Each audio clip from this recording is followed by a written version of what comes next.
Hey everyone. In the last video, we spent a little time talking about how to help set healthy boundaries during conflict. And in this video, we want to follow up on that by talking a little bit about how to help soften the intensity of a conflict and bring the tone back down to a more reasonable level if it starts to elevate. Yeah, it's easy to become fixated on being right in the middle of an argument, and that's really not what you want to do because it disconnects us, right? And that's opposite of what we're wanting in an argument. Usually we're wanting to be seen or heard and understood, right? And so if we get aggressive, then it just disconnects us more. And it's opposite of what our goal is. Yeah, it plays kind of into one of the things we talked about in the previous video on boundaries about having your perspective be validated. We all kind of have our viewpoint on something, and that's the only viewpoint that we can reasonably have unless another person helps us understand theirs, because we all live our own lives through our own eyes, ears, and experiences. Yep. So in this way, this is some of the things that you can do to help make the other person feel validated, and at the same time help them understand that you want to bring things back down to a more reasonable level of communication.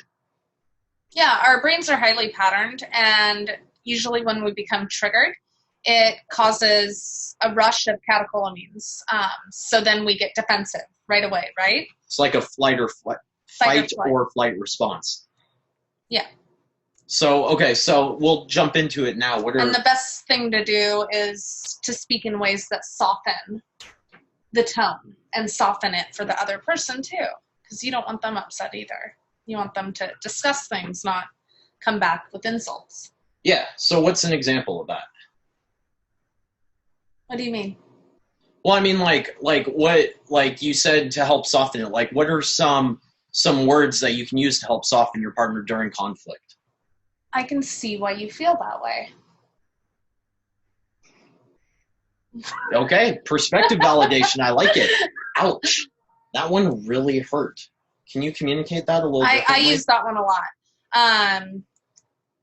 I use that on the internet too when I'm in arguments, because if someone comes across with a really demeaning comment and it hurts me, instead of being like, you dumbass, I want to reach through my screen and choke you, I say, wow, that hurt. Because that's really the core emotion behind it. It's hurt. It's not anger. Anger is a secondary emotion, always. Yeah, it's getting defensive. So letting someone know that what they're saying is hurting you, or like hurting your feelings, so to speak, and let them know that the conversation is going to be a lot more fruitful if they don't attack you in the way that they just did. And that puts that on their radar. Yeah. That you are hurt by their words. And a lot of times when it's usually unintentional. Exactly. So once you bring it to their attention, they're like, oh, that's not what I meant. Yeah, when we get in conflict, it's normal. It's a fight or flight response. So it's completely normal to, in a sense, make digs at someone without even knowing it. But, it's still not okay. Just because you're not aware you're doing it, that doesn't make it right. But it is on the responsibility of the other person to make you aware. To communicate it. Yeah, you can't just expect someone to know how their words are making you feel. Yeah, you can't expect someone to change if they don't know that their change is necessary. Exactly. Like if they don't know they're communicating in an inappropriate way that is stepping over your boundaries, then you can't have the expectation for them to communicate differently, because that's just ridiculous. To them, there is no reason. It's up to you to make sure that your boundaries are known and that they are crossing them. Yeah, another thing you could say is, well, we aren't agreeing on much right now in this argument, but I'm still on your side, and I still want to be married to you. Oh. Well, yeah. It softens it, right? It's like, oh, well, maybe I shouldn't call her a bitch anymore.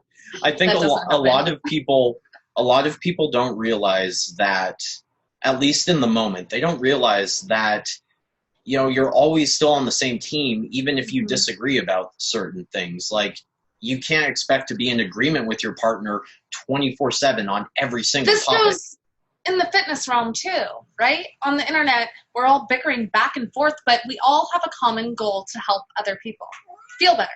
Yeah. Like, we all have the common goal, right? Yeah, exactly. It's not just in relationships. Yeah.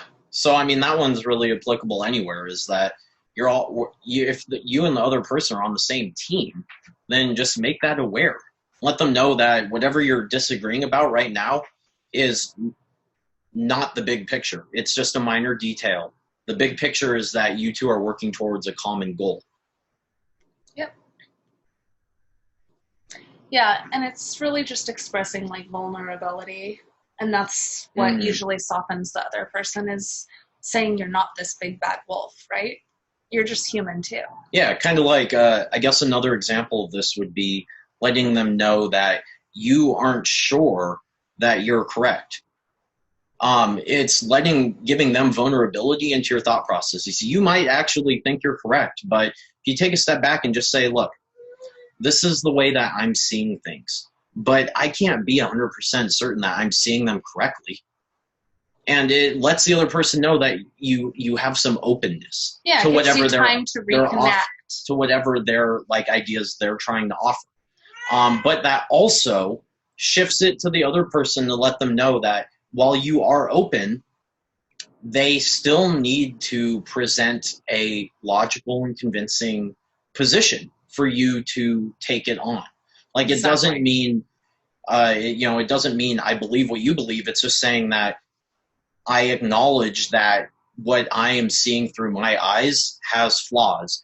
And so I'm open to changing my position. It's just, you need to help me change my position if you truly think that I need to.